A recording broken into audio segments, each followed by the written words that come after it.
because it's a PC, did you really just spend $700 just for gaming? So I got the new ROG Ally, the Z1 Extreme Edition, and there's a lot to say about this. I think I've seen many reviews. I'm sure you guys all seen many reviews as well, but I really just want to talk about the big elephant in the room that everybody seems to be avoiding. So please stay tuned for that, because there's a lot I think that a lot of people are just ignoring. So I'm going to give you both the pros and the cons of this thing. It's a pretty capable device, but again, I think everybody should be informed of the pros and cons. Alright, so this is the box for the Asus ROG Ally. So it looks pretty good. As you can see, it got some nice holographic effects, but I'm sure nobody cares about that truly. And this is pretty much what it looks like. Alright, so now just bear in mind that you will see something like this. This is actually sort of like a case, and you could kind of, I don't know if you can see the grooves in here, but you could kind of lay your ROG Ally inside of that to kind of make it stand up. So nothing crazy, but this is the actual beast itself. All right, so let me actually flip it around, and there you go. All right, guys, so this is what it actually looked like. Now let me just tell you guys something, that this thing right here is actually in person a lot bigger than I actually expected. All right, but there's the ROG Ally, right? And then if you go inside, you'll see that there's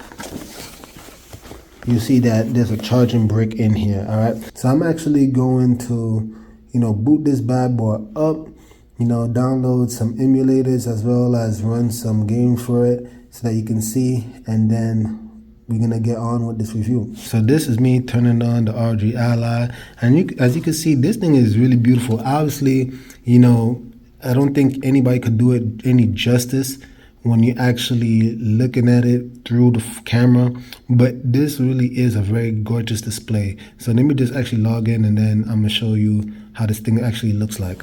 So when I logged in, it automatically opened up to Armory Crate, and I thought that was a pretty neat feature. I think they're going for like that Steam Deck effect where gives you more of a console-like feel. Because obviously this is a Windows device. So I think this is pretty cool that the first thing that you see is all your games. And I don't have much because I don't think I really need much in order to really get a feel of what I'm looking for my particular use case, which I'm going to explain in a minute. But later on, you're going to see in the video that I do try out Street Fighter 5, and I tried out Spider-Man Remastered for the PC via Steam. And later on, I'm also going to show you some emulation running on this thing as well. So let me just get out, and this is kind of awkward because I am controlling it literally with one hand, but this is pretty much it, you guys. So this is your Windows, right? Now, one thing I've saw people say on the reviews is that this thing is pretty hard to control. I actually do not think it was that hard. I actually thought that it was pretty well balanced. There's many people that I've seen that say that they can't really control it on a Windows device because it's so small, and that they rather a bigger screen, or they prefer a keyboard and mouse. I actually think it's very intuitive, guys. But yeah, it's very responsive. And let me see if I can actually show you guys. So literally, guys, I'm in a public library, and I'm just controlling it right now. And again, I think this is actually pretty functional. I don't have a keyboard and mouse, but everything is working fine. So, it does all the things that you can expect from a Windows PC. And I think that's the biggest thing, right, you guys? Like, ultimately, the reason why I'm making this video, because I think what a lot of people are failing to realize, they trying to view this as like a gaming handheld. And it certainly is. But I think one thing you got to realize is that, as you see the pop-up, literally pop up on the side, this is first and foremost a Windows PC. It very much is. Is it smaller? Yes, but that's essentially what it is. And I think that's what people are, that's really the big elephant in the room. Like, it's a PC. Now, I'm gonna show you some games running on this thing, and then we're gonna actually dive deeper, because I think there's certain things that before you drop $500, $600, $700 on this thing, I think it would behoove you to actually listen to the points that I'm gonna make and then really make an informed decision whether or not this is for you. Alright guys, so now this is me actually controlling it. I could tell you I'm not a big fan of the D-pad, so this is the reason why I wanted to try Street Fighter, because I really wanted to see how well it would register. But let's actually just get right into it. And I could tell you the joysticks feel pretty good. The buttons, although I'm not a big fan of the D-pad style, I do not think it's actually bad. And the buttons actually feel pretty good. Right? You have the nice triggers as well. The LT, RT, you know, for those of you who are PlayStation fans like me, you know, that'll be the L2, R2 buttons feel pretty good.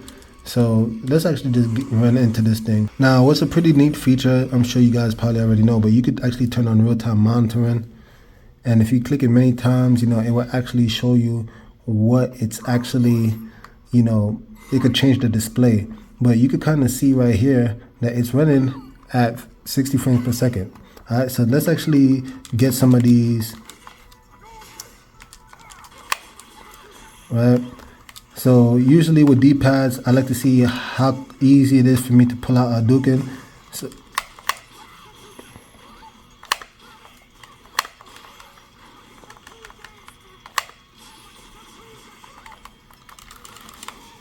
right, and you can see my combos are pretty much coming out pretty good.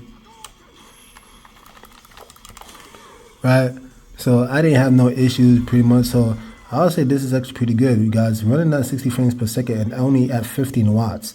If you want to change the wattage so that you can get even more power, yeah, performance mode. And notice, if you could kind of see it carefully, I'm gonna try to bring it up towards you. But you know, turbo mode, you can see 30 watts. I'm gonna do it again. This is silent. It says 10 watts, 15, etc., etc., right? So, you know, I was on performance and it was still giving me a solid 60 frames per second, which I thought is pretty neat. Now, one thing I think is pretty neat as well is that while you're in the game, you can literally just swipe in the bottom and you can already access your Windows menus, which I think is pretty neat. Also, if you hold down the button, you can see it says close window. You just close it and you're automatically back to your actual desktop screen. All right. So again, these are pretty neat features. Again, people were complaining about how you handle this thing. I actually have no issues with it. All right, guys. But let's actually get into Marvel Spider-Man. So as you can see, I'm in gamepad mode. Notice it doesn't work. So this is where, again, you got to go back to desktop mode now. And now I have to manually select it, right? And you select, you know, you click, this will be kind of like your left click on a mouse. So that's pretty much how you do it. And then now I got to switch back to gamepad mode. So these are all little things that, you know, the more you play with this thing, you start to realize like, oh, okay, you got to constantly switch from your gamepad to your actual desktop, which again, I understand because it's pretty much a PC, right? Alright guys, so as you can see, this is pretty much Spider-Man running right now. And again, I don't think the phone does it any justice, but this really does look amazing. But let me just show you something. This is, again, the PC aspect of it. You got to tinker around with it, right? So I'm going to go here to settings. Then I'm going to go to display graphics. And you can see that I'm running on medium, right? So I'm running on medium, and pretty much that's how you get what is roughly 40, right? So let's actually see it in motion. It doesn't look bad, but definitely it could be smoother, right? Now, just so I could actually show you guys something, right? What happens if we were actually to drop the resolution? So let's actually go to low, all right, and let's see what ends up happening. Here with us now, Mrs. Edna Packard of Edina, Minnesota. What happened, ma'am? Well, these horrible men and Matt came on board with guns. And might I add that it's actually quite clicky, but that's a little little side note. You know, it may not disturb you. It didn't disturb me when you're actually playing, but just looking back at this video, I didn't realize how clicky it actually was. So excuse me, I was running on medium before, Let's actually, saved us and I forgot I had it on performance mode, so let's actually see what happens if it's on turbo, So glad and then see what ends up happening now. can enlighten you. So you can see now it bumped up to 80, you guys, as high as 80. But this is well above 60, and you probably might not even see it through the actual displays through my phone camera. But this is a lot smoother, guys. Now there are definitely dips, but again, you gotta take in consideration that this thing is literally running at 60. So this is actually crazy. Now here's something that I think a lot of people don't really talk about. You know, a lot of times people try to push the graphics to the extreme. I'm actually gonna show you guys something. I'm gonna move the settings down, and I'm gonna actually go to low.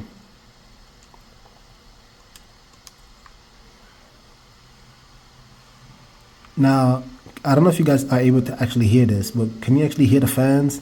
So yes, indeed, I am in. I'm definitely on turbo mode. You can hear the fans going off. Not too crazy, but it's on turbo mode nonetheless, and you hear those fans, right? But you guys, I had literally just put it on low, so it should be able to run a lot smoother. And truth be told, I still feel like, do you see a big difference in the graphics quality? I don't. And I think that's something that a lot of people don't really talk about, because a lot of times, they want you to feel like you gotta use the craziest graphics. Again, the screen is already so small, small in comparison to like your TV. So when you downsize it on a screen like this, I really can't tell the difference, guys. I really can't. Let's see if we could actually show some action here.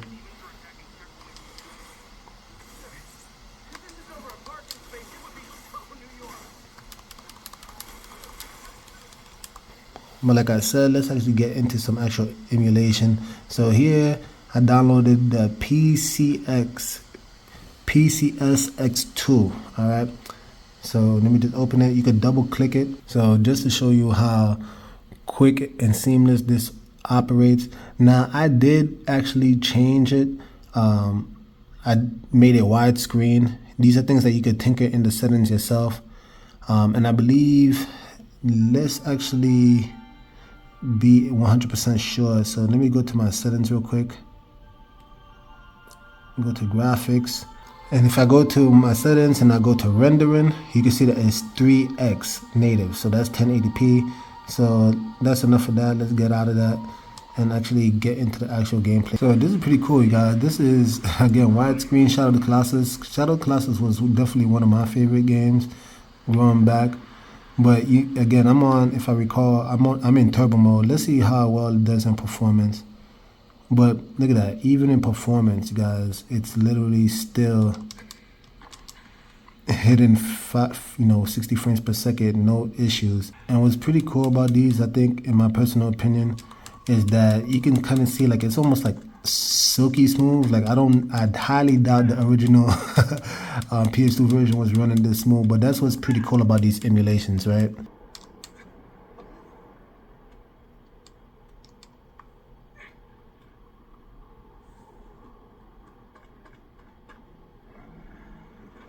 So there you go.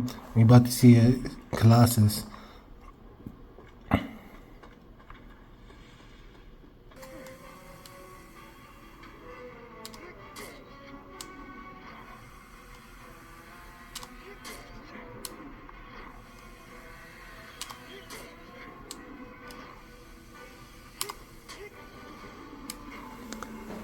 And down they go. Alright, guys, so I'm sure you guys saw that. What's my impressions? If you guys look on my channel, you will see that I'm a big PC gamer enthusiast, right?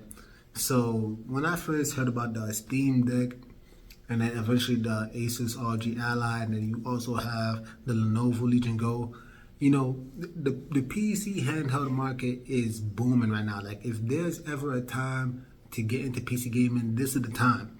And let me just tell you this, right? What are the pros? Guys, the number one pro is definitely the price. Now, the reason why I'm saying this, some people might think it's expensive. Guys, trust me when I tell you this. This is a steal. This is a steal. When you think about the fact that you actually have an entire PC in the palm of your hands for only $700 that could play AAA games so long as you're willing to tinker around with the settings, this is a steal. You're not going to find anything out there. I don't know any place where you can find a legitimate gaming PC or a PC in general with the chipset of the Z1 Extreme, you get what I'm saying, that can give you all that it's willing to give you for $700. Now, I got it on sale, which, you know, I got it for cheaper, but still, you pretty much talking about $600, $700 for this bad boy. It's a PC, guys. A full-blown PC, and if you're willing to add a dongle to it and then you want to actually do actual work, because again, you know, on this channel, yeah, I may cover games here and there, but you guys, there's more to life than gaming. And this is where I think that's the elephant in the room that needs to be addressed. Again, it's a PC. If you're going into this thing only looking for games, I think that's actually where you will fall into a bit of a rut. And hear me out when I say this, right? Because someone such as myself who already have a PC, I already have a MacBook, right? You know, doing these YouTube videos, obviously, I have a camera, I have all these things that I need for my workflow. Having a device like this, it doesn't fit me. And I try my best to relate to you guys who are like the average consumer, but you really gotta think to yourself, you know, like, what is your work case? What is your use case for this device? Do you see yourself actually whipping it out?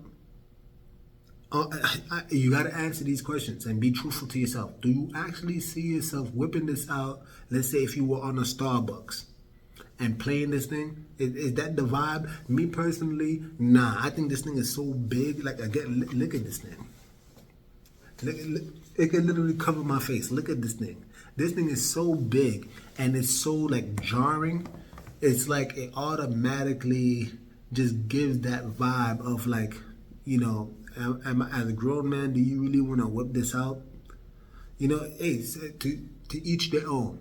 But I really believe it gets to a point where it's just like, I'm bringing a portable PC just for gaming. Is that really my use case for this? Did I really spend some? And the reason why I'm saying this is why. Because if you understand that it's a PC, then by all means, $700, like I said, is a steal. That's literally its biggest pro. But because it's a PC, did you really just spend $700 just for gaming? I want you to actually think about what I'm saying.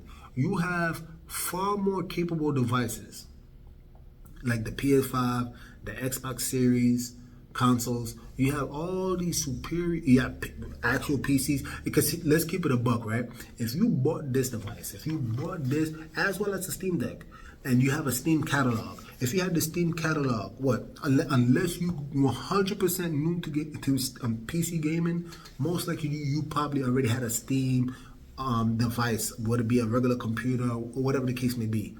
So you have this superior device at home that can play these games far better at far better specs and better frame rates, and you purchase a $700 device just so that you can play outside.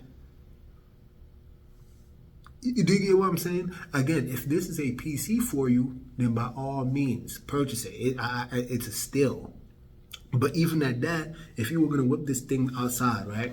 I mean, unless if you don't mind typing up, you know, large papers with your hands, right? So that means you're not only bringing this, but now you got to bring a keyboard and you got to bring a mouse.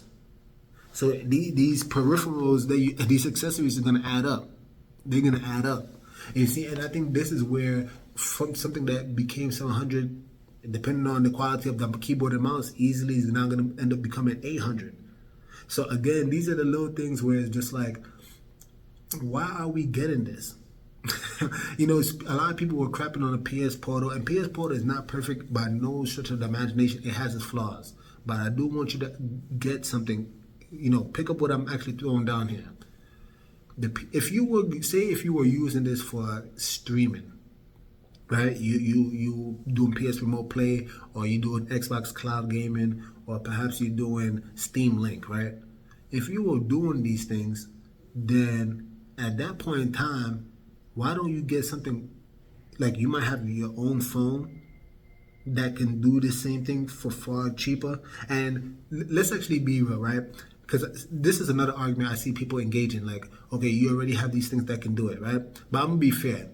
Can your phone do these things? Yes, it can. But my phone is a S23 Ultra.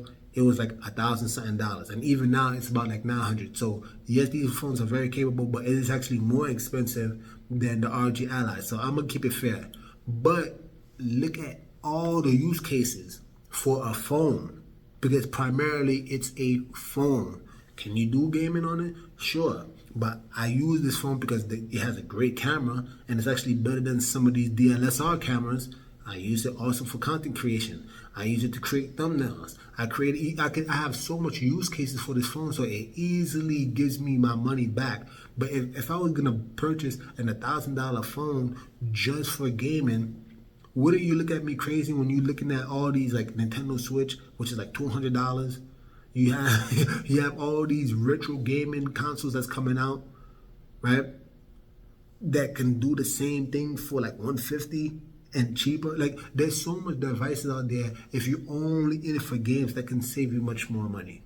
And I think that's the elephant in the room. Like I think a lot of people, they're not really thinking about the actual consumer.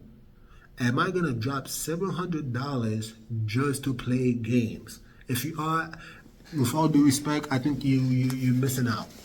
You're missing out. Again, I'm someone who, especially now that I'm older, I don't have all the time in the world to just be playing games. Which that's another thing too, right? Let's take that into consideration. If you're here trying to play games because maybe you're younger and you want to play games all day, let's keep this a buck. This is not no Switch. This is not even a Game Boy. I mean, this thing right here, you're only gonna get about a good hour, hour and a half, maybe two if you're playing like light indie games. For most of the time, and as you could probably see even in my video, and even now, it's always plugged up. It's always plugged up. This actually is very reminiscent to me as a laptop, really. That's pretty much what it feels like. Like me using this for quite some time now, this literally feels like a laptop. And then at that point in time, I'm just like, bro, a laptop comes with the keyboard already in there and a trackpad. You get what I'm saying? Even if you needed to buy a mouse, at least it's just a mouse at that point. You don't need to buy an extra keyboard. It already comes with a keyboard, and it comes with a far bigger display. I mean, like, because this is what I'm trying to get at, right? If you know you're gonna be plugging this thing in to tap into the higher settings, right? Like if you want to get turbo mode at 30 watts, so you know you're gonna have to plug this thing in.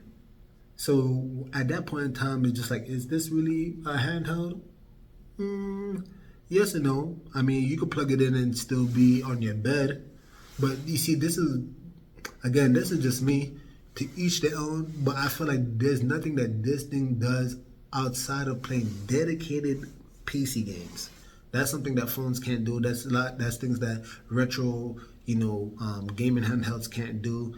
So I give you that. If you just a PC enthusiast, yes, I do believe that this is good for you.